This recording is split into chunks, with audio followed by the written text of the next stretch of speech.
The purpose of my study is to explore the barriers to international entrepreneurship and competitiveness of SMEs in the creative sector, as our chair said, among a group of university student entrepreneurs. And what he didn't say was that these entrepreneurs have completed a program at KFIL called SEED, which is the Student Entrepreneurial Empowerment Development Program. It's an entrepreneurship development program. And secondly, the study hopes to explore the competitiveness of the creative sector based on Porter's Diamond, and of course make recommendations for the formation of a creative cluster. So what is the context for this work? Of course, the contribution of the global creative sector, and this has been alluded to in previous interventions over the last today and yesterday. The context is also the contribution of the creative sector to Barbados' economy. Over 80 million a year is an estimate. Of course, the preponderance of ventures among our entrepreneurs is in the creative sector, which is why it's worthy of study.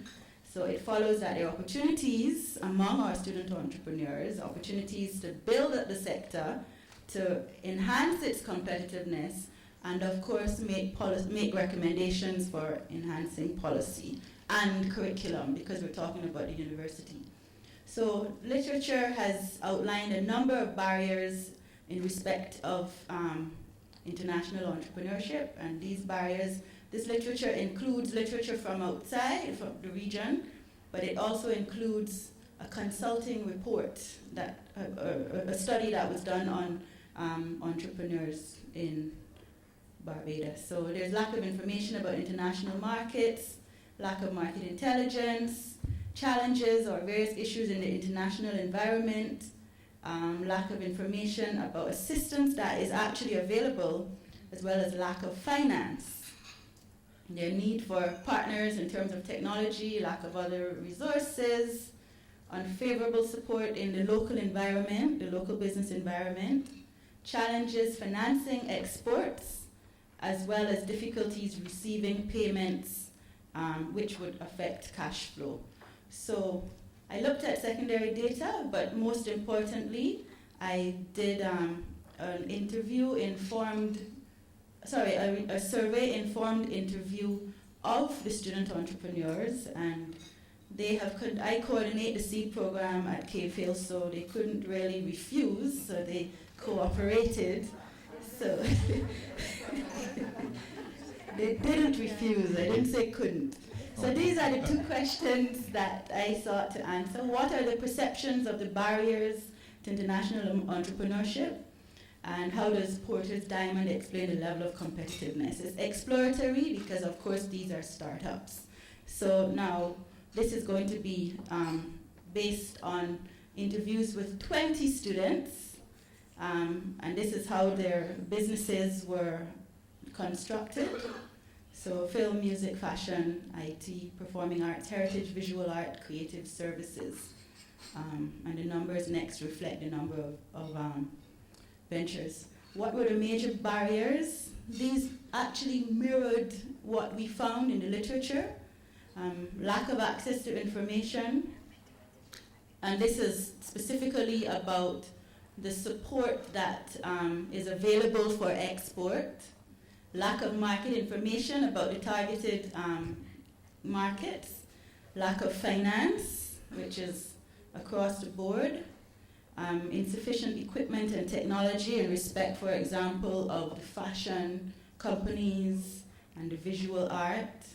And then, of course, there are issues in the foreign market, whether those issues are standards, language requirements, and so forth. Issues related to the absence of a network, not just locally, but also in the targeted markets. And then challenges receiving and making payments online. Because of course these are student entrepreneurs, and they use the technology. So what did we find in respect of Porter's Diamond? And we know, just by way of reminder, that diamond contains these 4 prongs, and they're the other exogenous factors are chance and government, and they're supposed to be symbiotic, and the suggestion is that you can determine the competitiveness of a given industry by analyzing each of these prongs. So in respect of firm strategy, structure, and rivalry, of course this was ambitious because they're startups that we're talking about, and in many cases they are even sole proprietorships. They have not even incorporated or what have you. But we thought that we found, and certainly the entrepreneurs themselves found, that small size was an advantage, that it made them nimble and it allowed for them to grow together, made them flexible and so on. They did not fear new entrants, and again this is young people. They did not fear substitutes, they were very confident. At the same time, they asserted their intellectual property right. So although they were small and so on, a number of the companies had registered and asserted protection of their intellectual property. In respect of factor conditions, they thought that their factors were highly skilled. Now, creativity is at the heart of the sector, so that was not surprising. But in the fashion context, it was thought that unskilled labor was also, because remember Porter divides the factor conditions into skilled and not skilled, or however you want, right?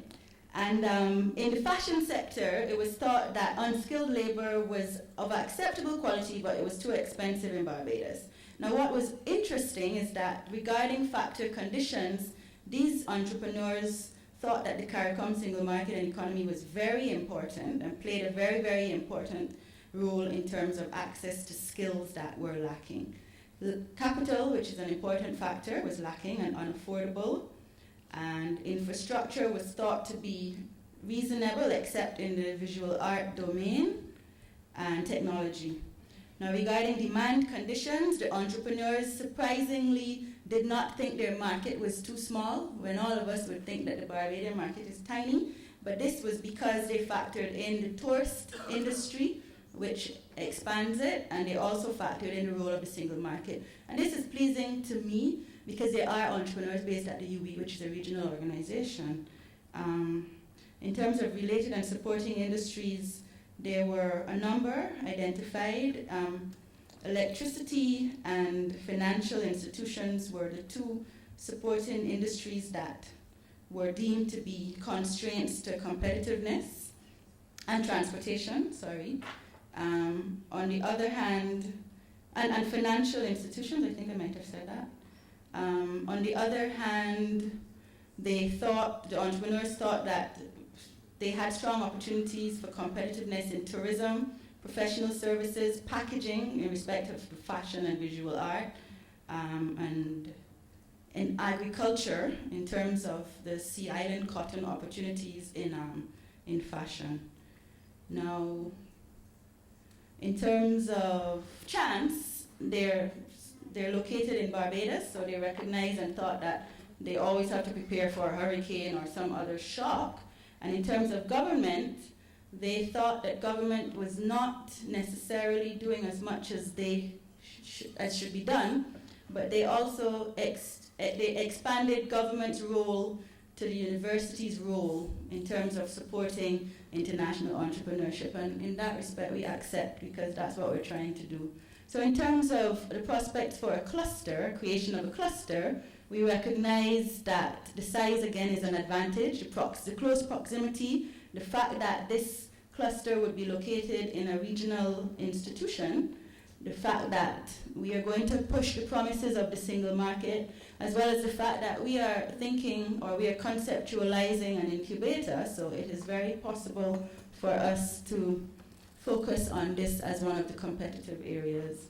And finally, the fact that the government in Barbados and across the region, the various governments, have signaled commitment to the growth and support of the creative sector, and there's legislation.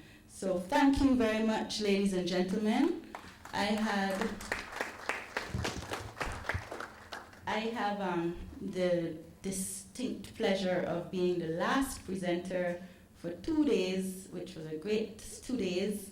So I would like to thank you, and on behalf of the cohort of DBA students, thank you for giving us this opportunity.